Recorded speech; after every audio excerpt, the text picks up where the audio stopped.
कल की क्लास में हमने law of equi marginal utility का डायग्रामेटिक रिप्रेजेंटेशन देखा और उससे अपने को क्लियर हो गया कि एक उपभोक्ता को अधिकतम संतुष्टि तभी मिलती है जब व्यय की अंतिम इकाई से प्राप्त सीमांत पूरी बराबर होती है।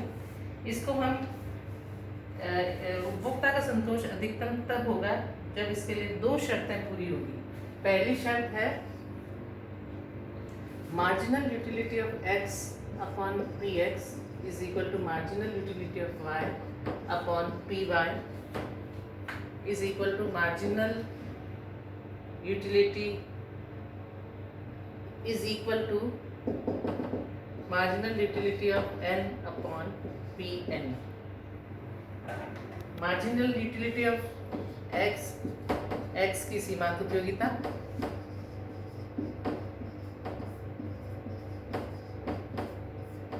मार्जिनल यूटिलिटी ऑफ y की सीमांत उपयोगिता,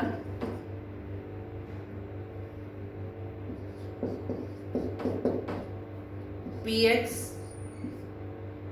x वस्तु की कीमत, py y वस्तु की कीमत।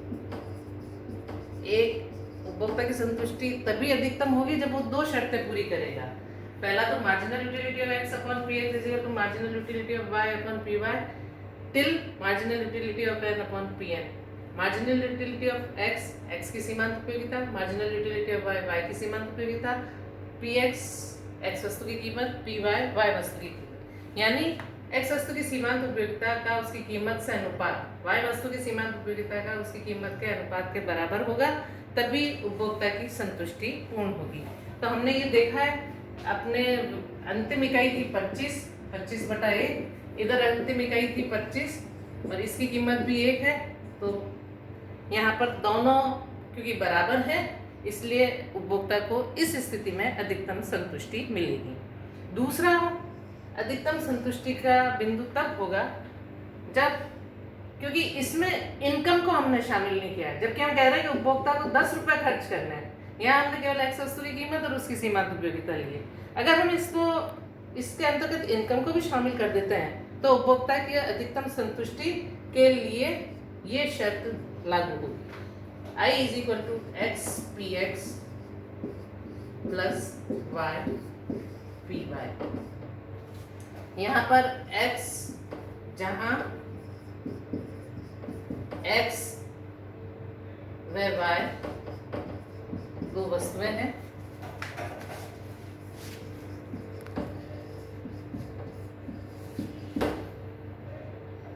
px व py दोनों वस्तुओं की कीमतें हैं,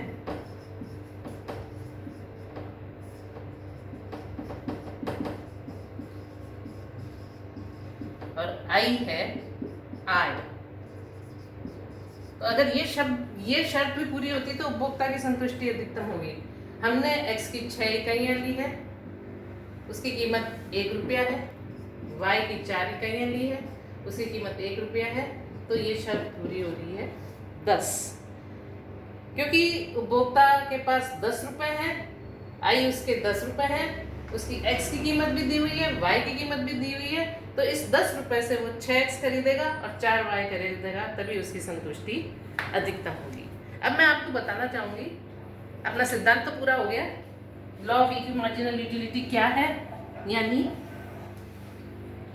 उसका हमने ग्राफिकल और मैथमेटिकल रिप्रेजेंटेशन किया। अब हम देखेंगे समसीमांत उपयोगिता नियम का महत्व। इसका कई क्षेत्रों में महत्व है। पहला, अनुकूल बजट निर्माण में सहायक है। ये अनुकूल बजट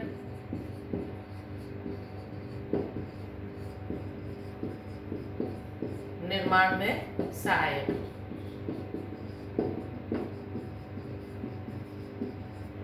कैसे ये अनुकूल बजट निर्माण में सहायक है? उपभोक्ता की आवश्यकताएं अनंत है, साधन सीमित है। वह समसीमांत उपयोगिता के नियम के आधार पर यह तय करता है कि कौन सी वस्तु खरीदे, कितनी मात्रा में खरीदे, अपनी सीमित आय को विभिन्न वस्तुओं की खरीद पर किस तरह से व्यय करे कि उसको अधिकतम संतुष्टि मिले। तो वो अपना जो बजट बनाएगा वो उसका अनुकूलतम होगा। दूसरा है बचत व उपभोग का निर्धारण। इससे समसीमांत उपयोगिता नियम के आधार पर हम बचत और उपभोग का निर्धारण भी करते हैं कि कितनी आय वो बचाए और कितनी उपभोग पर व्यय करें। तो दूसरा इसका महत्व है बचत, व्यय, उपभोग निर्धारण में। इसमें आप क्या इलस्ट्रेट करेंगे?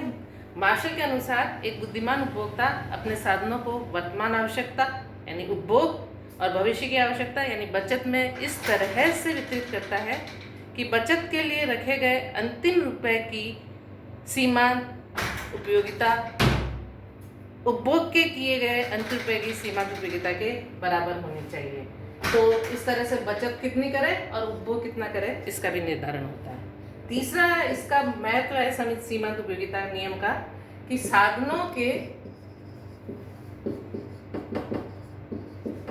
न्यूनतम लागत संयोग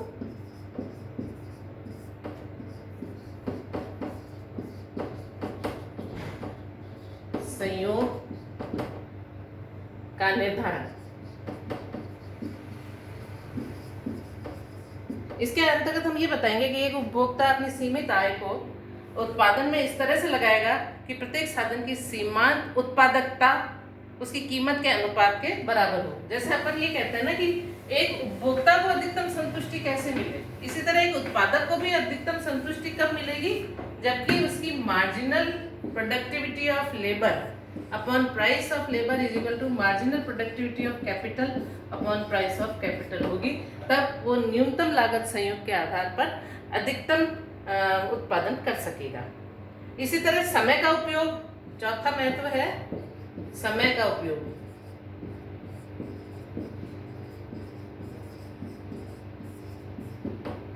इसके अंतर्गत भी हम ये बताएंगे कि बोल्डिंग ने भी कहा है कि एक व्यक्ति अपने सीमित समय को विभिन्न कार्यों में इस तरह से बांटेगा कि उन उपयोग से प्राप्त सीमांत उपयोगिता बराबर हो।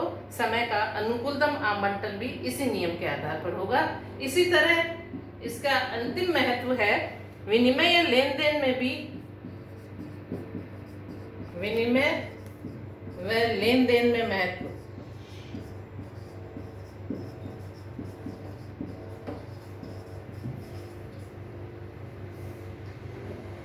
विनिमय और लेन देन से दोनों पक्षों को लाभ होता है। तो समसीमांत उपयोगिता नियम के आधार पर व्यक्ति लेन देन के द्वारा इस नियम को लागू करके और अधिकतम संतुष्टि प्राप्त करेगा।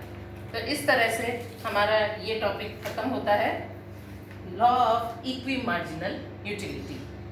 कल मैं आपको इंडिफरेंस कर्व एनालिसिस बताऊंगी। मैंने आपको पहले भी बताया है कि दो तरह के अप्रोचेस हैं, एक है कार्डिनल अप्रोच और एक है ऑर्डिनल अप्रोच। उपभोग में हम दो अप्रोचेस पढ़ते हैं।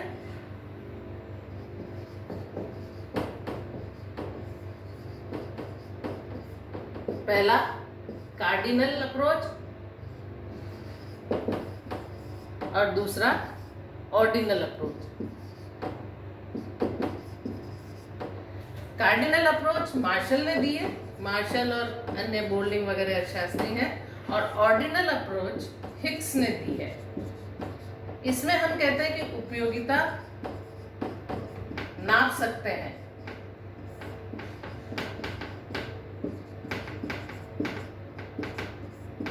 और हिक्स कहता है उपयोगिता नापी नहीं जाती, केवल क्रम दिया जाता है, क्रम ऑर्डर दिया जाता है।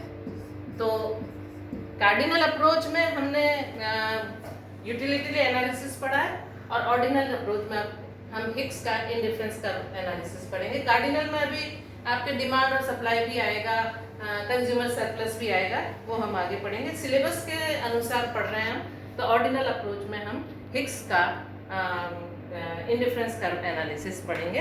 तो नेक्स्ट क्लास में हम हिक्स को पढ़ेंगे। Thank you.